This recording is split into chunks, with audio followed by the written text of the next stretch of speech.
ही देशाची निवडणूक आहे आणि ही निवडणूक देशाच्या विकासाची निवडणूक आहे। देशाची प्रगती मार्गावर घेऊन जाणारी ही निवडणूक आहे। देशाच्या विकासासाठी सगळ्यांनी 100% मतदानामुळे सहभागी व्हावे अशी प्रतिक्रिया रावेर लोकसभा मतदारसंघाच्या माहितीच्या उमेदवार रक्षा खडसे यांनी आज बुलढाणा जिल्ह्यातील मलकापूर येथे जाहीर सभेदरम्यान दिली आहे। 13 एप्रिल रोजी रावेर लोकसभा मतदारसंघाची निवडणूक होत आहे। या निवडणुकीत महायुतीचा उमेदवार रक्षा खडसे यांच्या प्रचारार्थ आज बुलढाणा जिल्ह्यातील मलकापूर येथे जाहीर सभा संपन्न झाली आहे। या सभेसाठी केंद्रीय मंत्री नितीन गडकरी, भाजपा प्रदेशाध्यक्ष चंद्रशेखर बावनकुळे, आमदार संजय कुटे, आमदार आकाश फुंडकर, आमदार संजय गायकवाड उपस्थित होते। काय नेमकी आपल्याला विश्वास आहे की आता मी जनतेला हेच आवाहन करणार आहे की येणाऱ्या 13 तारखेला आपलं लोकसभेचं मतदान होऊ घातलेलं आहे आणि ही निवडणूक देशाच्या विकासाची निवडणूक आहे। देशाला एक प्रगती मार्गावर घेऊन जाणारी ही निवडणूक आहे आणि या देशाच्या विकासासाठी सगळ्यांनी मतदानामध्ये 100% सहभागी व्हायचं आहे आणि परत ह्या देशामध्ये आदरणीय मोदी साहेबांना तिसऱ्यांदा प्रधानमंत्री बनवण्यासाठी कमळ ह्या निशाणीवर बटन दाबून मला जास्तीत जास्त आशीर्वाद द्यायचा आहे। कारण की आपण बघतोय की मागच्या 10 वर्षामध्ये आदरणीय मोदी साहेबांनी ह्या देशाची धुरा एकदम सक्षमपणे सांभाळणे, 140 कोटीच्या जनतेचा आशीर्वाद घेऊन आदरणीय मोदी साहेबांनी ह्या 10 वर्षामध्ये देशामध्ये प्रत्येक घटकासाठी प्रत्येक क्षेत्रामध्ये काम केलं आणि एवढंच नाही तर आज जनतेच्या मनामध्ये पण आदरणीय मोदी साहेबांबद्दल विश्वास आहे। आज जनताही तयार आहे की परत एक वेळा तिसऱ्यांदा आदरणीय मोदी साहेबांनी या देशाचा प्रधानमंत्री बनवायचं आहे। उद्या मतदारसंघामध्ये बुलढाण्यातला मलकापूर विधानसभा मतदारसंघ देखील येतोय।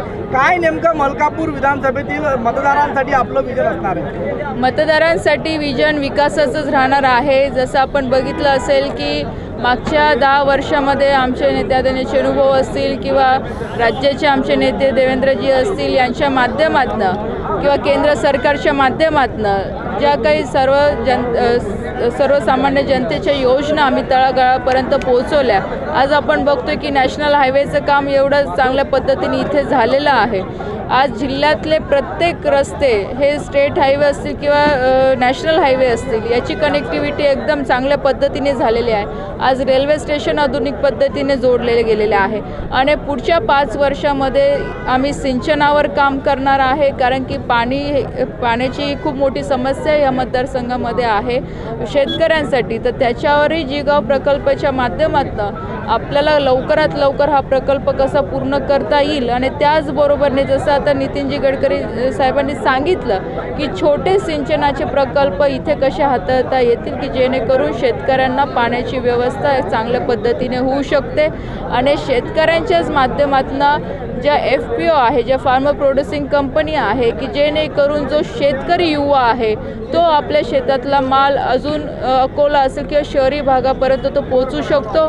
ऑनलाईनच्या माध्यमातून आपली मार्केटिंग व्यवस्था तो चांगल्या पद्धतीने तयार करू शकतो।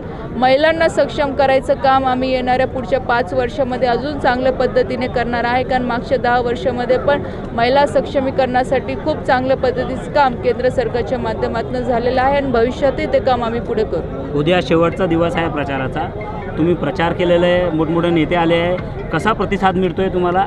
प्रतिसाद मी आधीच सांगितलं की आदरणीय मोदी साहेबांना तिसऱ्यांदा प्रधानमंत्री बनवण्यासाठी जनता पूर्ण तयार आहे, जनता उत्सुक आहे। खूप चांगला प्रतिसाद मला प्रत्येक गावागावामध्ये भेटतोय। आता उद्या आमची शेवटची रॅली ही नांदुऱ्यामध्ये सकाळी 8 वाजता होणार आहे, दुपारी भुसावळ शहरामध्ये होणार आहे। आपण बघितलं असेल की कालसुद्धा रावेर शहरामध्ये जवळपास 3-4 हजार कार्यकर्ते आज सगळे आमच्या सोबत होते आणि खूप चांगला उत्साह लोकांमध्ये बघायला मिळतोय।